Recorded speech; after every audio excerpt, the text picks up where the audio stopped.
에베소서 말씀은 사도 바울의 다른 서신서들과 다르게 몇 가지 차이점이 있는데 그 중에 하나는 찬양으로 시작한다는 겁니다.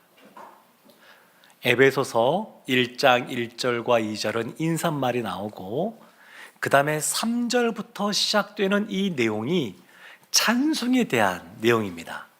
우리 함께 에베소 1장 3절 말씀 합독하도록 하겠습니다. 찬송하리로다. 하나님 곧 우리 주 예수 그리스도의 아버지께서 그리스도 안에서 하늘에 속한 모든 신령한 복을 우리에게 주시되. 아멘. 찬송하리로다. 하나님을 찬양합니다. 그런데 하나님이 어떻게 행하셨기에 찬양하냐면 하늘에 속한 모든 신령한 복을 이미 주셨기에 찬양합니다. 이미 주셨습니다. 성부 하나님께서는 창세 전에 택하셨고 선택하셨고 그리고 자기의 아들들 양자 삼아 주셨습니다. 이 일은 이미 과거에 있었던 겁니다. 창세 전에 이미 택하시고 양자 삼아 주신 것. 그래서 이 사도 바울이 성부 하나님을 찬양합니다. 뭐니 해도 최고의 복은 머니가 아니라 하나님의 가족이 되는 겁니다.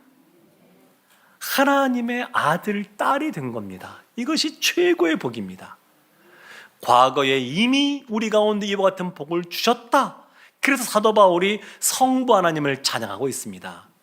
성자 예수님이 주신 하늘의 모든 신령한 복이 있는데 첫 번째는 속량, 곧 죄사함을 주셨고 두 번째는 하나님의 영광의 찬송이 되게 하셨습니다. 1절 말씀에 이렇게 나옵니다. 7절 말씀에 이렇게 나옵니다.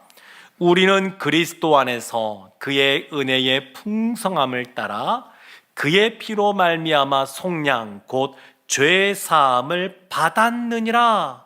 이렇게 말합니다. 죄사함을 받았느니라.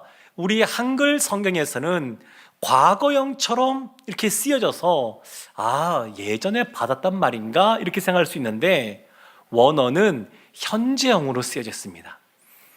예수 그리스도로부터 죄 사함을 받는 것, 지금도 우리가 받아 누리는 겁니다. 하나님이 우리의 연약함을 아시고 우리의 죄에 오염된 이 죄성을 아시고 우리가 죄를 지을 때마다 이거 죄를 사해 주시는 겁니다. 현재 계속해서 성자 예수님이 우리에게 하늘의 신령한 복을 주시기에 사도 바울이 하나님을 찬송하는 겁니다. 오늘 본문인 13절과 14절에 보면 성령 하나님이 주시는 하늘의 신령한 복이 있는데 첫 번째는 성령의 인치심입니다. 두 번째는 성령의 보증하심입니다. 이것은 미래에 영광을 누리게 될 것에 대해서 말씀하고 있는 겁니다. 그래서 성부, 성자, 성령 하나님이 이 삼위 하나님께서 하늘의 모든 신령한 복을 주기에 사도 바울이 1장 3절부터 14절에 걸쳐서 하나님을 찬송하고 있습니다. 이 절이 다 한 문장입니다. 한 문장. 그래서 시작하는 3절에서도 찬송하리로다 말하고 끝나는 14절에도 보면 이렇게 말합니다. 이는 우리 기업의 보증이 되사 그 얻으신 것을 속량하시고 그의 영광을 찬송하게 하려 하심이라. 찬송으로 시작해서 찬송으로 끝나는 것은 그 전체의 내용이 다 찬송에 대한 내용이라는 것을 드러내는 겁니다. 신자에게서 너무너무 중요한 것이 있는데 그것은 하나님을 찬미하는 겁니다. 오늘 본문에 보면 에베소 성도들의 그 회심에 대해서 사도 바울이 하나님께 감사하고 그 하나님께 찬송하는 내용이 나옵니다. 이것이 하늘의 신령한 복이면서 감사의 내용인데, 첫 번째는 성령의 인치심입니다. 성령의 인치심. 13절 말씀 함께 우리 합독하도록 하겠습니다. 그 안에서 너희도 진리의 말씀 곧 너희의 구원의 복음을 듣고 그 안에서 또한 믿어 약속의 성령으로 인치심을 받았으니. 아멘. 13절에 보면 너희라고 하는 인칭 대명사가 나옵니다. 이 너희가 누구냐면 헬라인이면서 그리스도인, 그러니까 이방 기독교인들을 말합니다. 너희. 근데 12절에 보면 우리라고 하는 인칭 대명사가 나오고 14절에도 보면 우리라고 하는 인칭 대명사가 나옵니다. 12절, 13절, 14절 다 이 가르치는 사람들이 다릅니다. 대상들이 다릅니다. 13절에 너희는 이방인이면서 예수를 믿는 이방 기독교인들을 말한다 그러면 12절 말씀 보도록 하겠습니다. 이는 우리가 그리스도 안에서 전부터 바라던 그의 영광의 찬송이 되게 하려 하심이라. 우리는 누구냐면 유대 기독교인들입니다. 바울을 포함한 유대인이면서 예수를 믿는 그리스도인들을 말합니다. 근데 13절 보면 그 시작을 이렇게 합니다. 그 안에서. 12절부터 이어지는 내용, 그리스도 안에서입니다. 그리스도 안에서 헬라인이면서 그리스도인이 된 너희도 진리의 말씀 곧 구원의 복음을 듣고, 이렇게 말합니다. 진리의 말씀이 누구냐? 예수 그리스도를 말합니다. 예수님은 진리에 대해서, 진리에 관해서 말씀하시는 분이 아니시고 예수님은 진리 그 자체이십니다. 말씀 그 자체이십니다. 그 진리이신 그 예수님을 뭐라고도 표현하냐면 구원의 복음이라고도 말합니다. 구원의 복음. 믿음은 들음에서 나고, 들음은 말씀 곧 그리스도의 말씀으로 말미암는다, 이렇게 말합니다. 그런데 이 복음은 변함이 없습니다. 세월이 지나간다 그래서 변하는 것이 아닙니다. 세상에 많은 과학적인 그러한 이론들도 보면 시간이 지나면 새로운 이론들이 나와서 이전의 이론을 뒤엎고 발전해 가는 것들이 있습니다. 근데 복음은 그런 것이 없습니다. 수천 년이 지나도 그 복음은 동일합니다. 예수 그리스도가 복음이시기 때문에 그렇습니다. 그런데 이 말씀은 듣는 걸로 그치는 것이 아니라 믿어야 되는 것입니다. 13절 말씀에 동사가 3개가 나오거든요. 듣고, 믿어, 인치심을 받았으니, 이렇게 나옵니다. 듣는 걸로 끝나지 않습니다. 그 말씀을 믿어야 됩니다. 그런데 사단은 어떠하냐면 할 수 있는 대로 모든 방법을 동원해서 말씀이 선포되어져도, 말씀이 귀에 들어와도 그 말씀을 믿지 못하게 만듭니다. 그것이 사단이 하는 역할입니다. 예수님이 천국에 대해서 말씀하시면서 씨 뿌리는 비유를 말씀하셨습니다. 예전에는, 고대에는 오늘날처럼 고랑을 파고 씨를 이렇게 거기에 뿌리는 이러한 농법이 없었을 때입니다. 그래서 씨를 그냥 흩뿌리는 겁니다. 이렇게. 그러면 어떤 씨는 길가에도 떨어지고, 어떤 씨는 가시덤불에 떨어지고, 어떤 씨는 돌밭에도 떨어지고, 어떤 씨는 좋은 밭에도 떨어집니다. 좋은 밭에 떨어지면 열매를 맺어서 30배, 60배, 100배도 걷는데, 문제는 길가에 떨어진 씨입니다. 길가에 떨어진 씨는 새가 날라와서 그것을 낚아채가지고 그냥 먹어버리고 마는데, 사단이 그렇습니다. 말씀이 들려질 때 다른 사람들의 부정적인 말을 듣게 하고 마음에 의심이 생기게 하고, 성경에서 여러 가지 이적과 기적과 표적이 나타나는데 진짜 그럴까? 이런 생각들을 하게 합니다. 그래서 말씀을 믿지 못하게 하는데, 말씀을 듣고 그 말씀을 믿어, 마음으로 믿어 입술로 고백하는 사람들에게는 성령의 인치심이 있습니다. 이 사람은 구원받은 하나님의 자녀라고 하는 성령의 인치심이 있습니다. 성령께서 우리에게 주시는 놀라운 신령한 복입니다.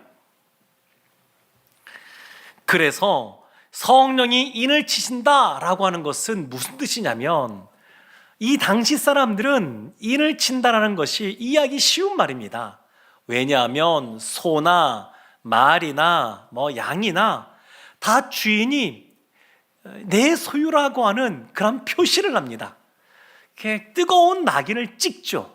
말 엉덩이 이런 데 찍습니다. 그러면 화상을 입어서 그것이 시간이 지나도 변하지 않으니까 내가 이 말의 주인이다, 그런 것을 드러내는 겁니다. 인을 친다라고 하는 것은 소유한다는 겁니다. 이제 내 것이라는 겁니다.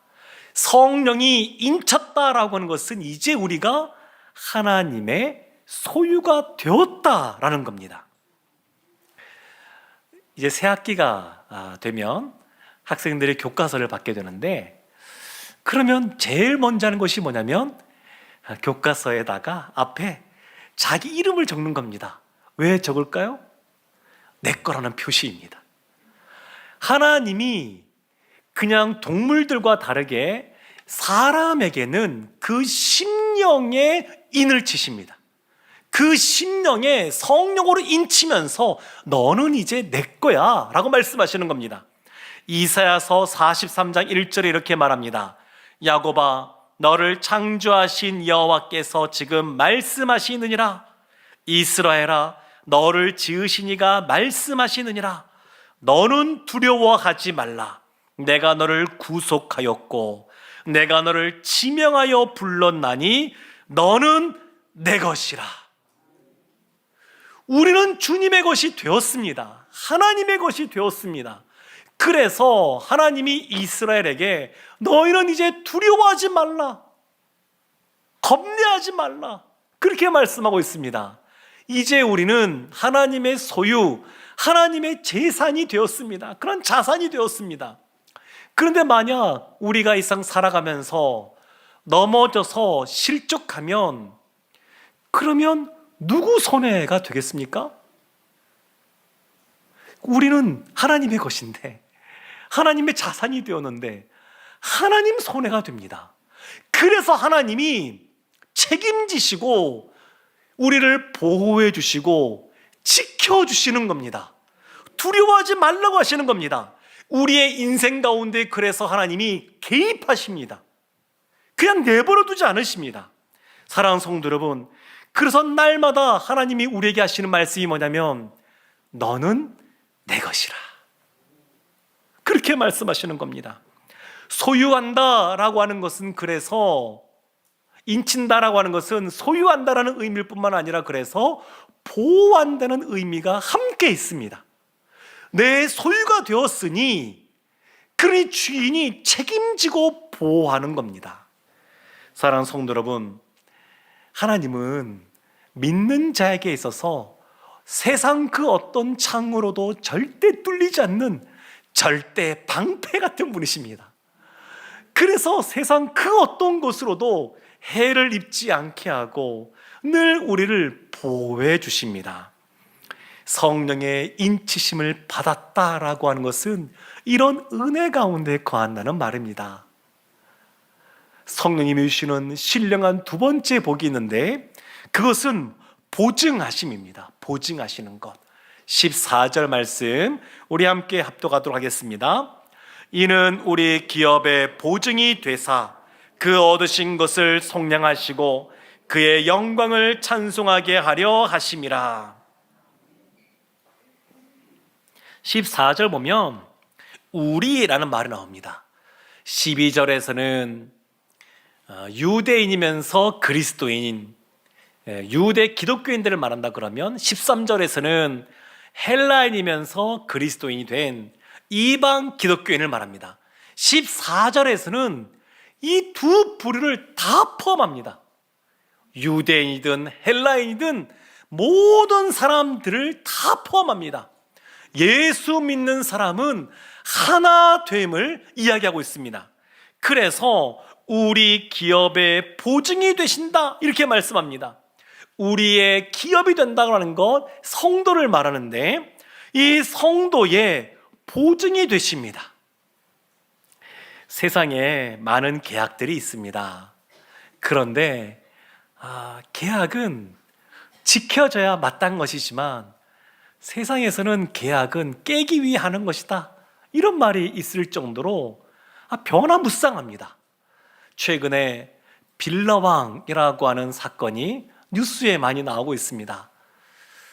그냥 사회 초년생들이신 분들은 그냥 빌라 전세를 들 때 그냥 확정일자 받고 또 전세금 반환 보증 보험을 들면 당연히 기간이 끝나면 보증금을 돌려받을 수 있다라고 생각했는데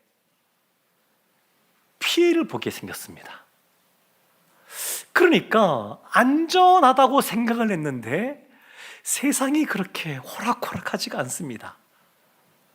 한 국가에서 어떤 한 기업을 책임져 준다, 보증한다 그러면 그것만큼 확실한 보증이 없습니다. 국가가 보증해 주는 기업이 있다 그러면 그냥 그 기업의 활동이 왕성해질 겁니다. 그런데 우리가 알듯이 국가도 부도 사태가 나기도 합니다. 그래서 이 세상에서는 영원한 것이 없습니다. 이 땅의 기름진 복은 우리 성도도 받아 누리는 너무너무 좋고 귀한 복이지만 그것은 다 유한하고 그러니까 기간이 있습니다. 유효 기간이 있습니다. 그리고 특정한 복들입니다. 반면에 하늘의 신령한 복은 영원한 복입니다. 영원한 구원을 보증해 줄 수 있는 것은 세상의 유한한 그 어떤 것으로 가능하지가 않습니다.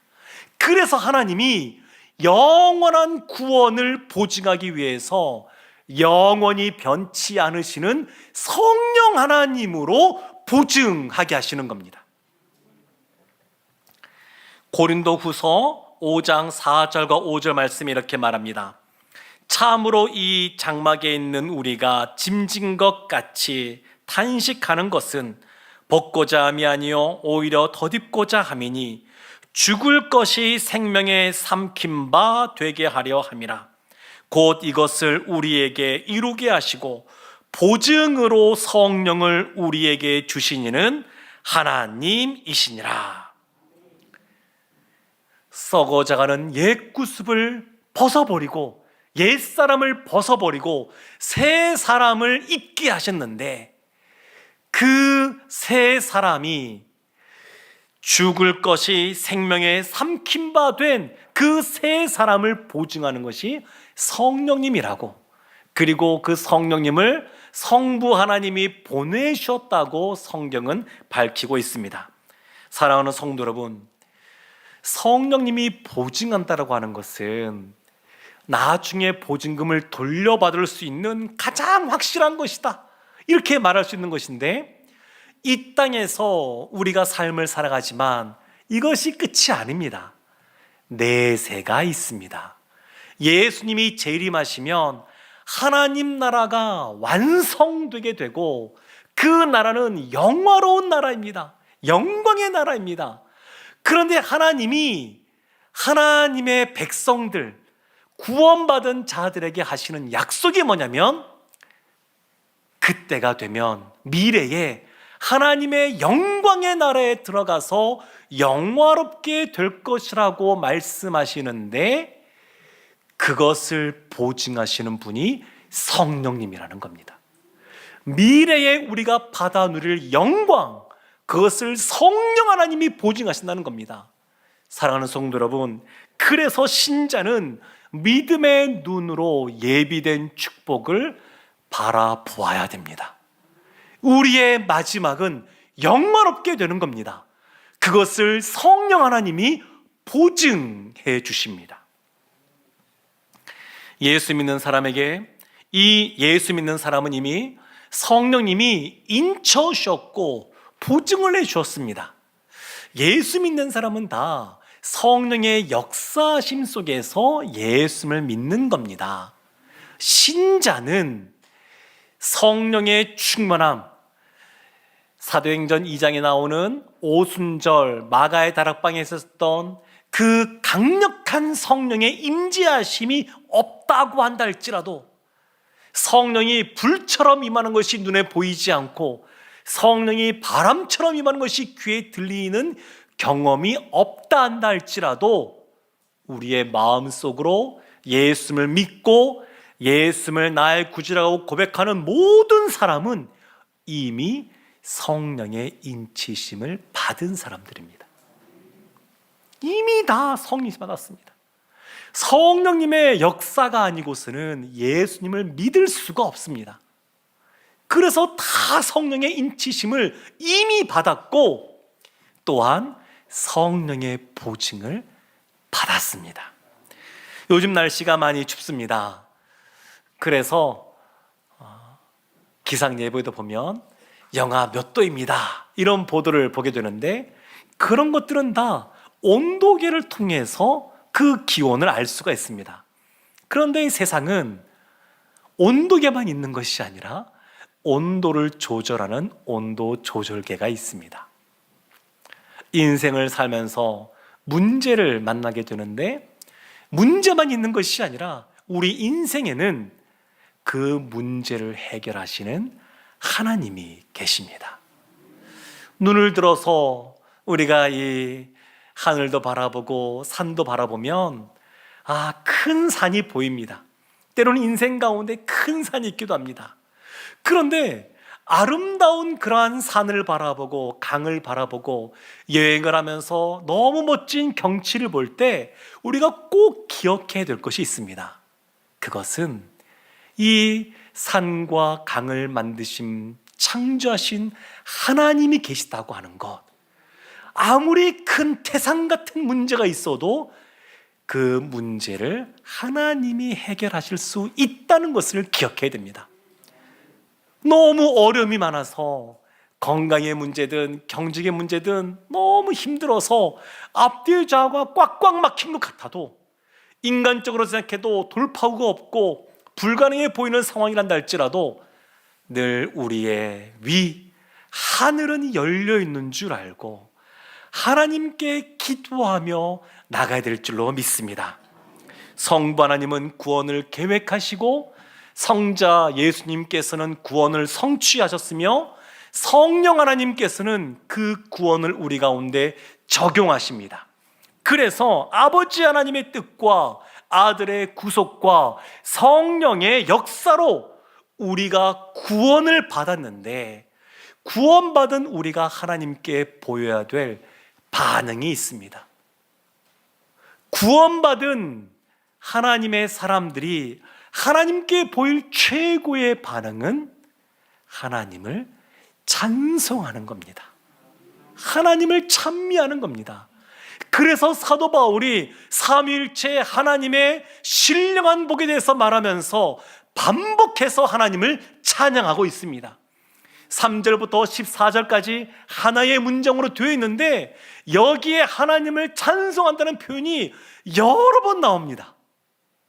사랑하는 성도 여러분, 2023년 한 해를 시작하면서 우리 가운데 혹 문제가 있다 한다 할지라도, 그리고 문제 가운데 있다 한다 할지라도, 아니면 문제가 해결되었다 한다 할지라도 늘 하나님을 찬양하는 하나님의 사람들 다 되시기를 주님의 이름으로 축원합니다.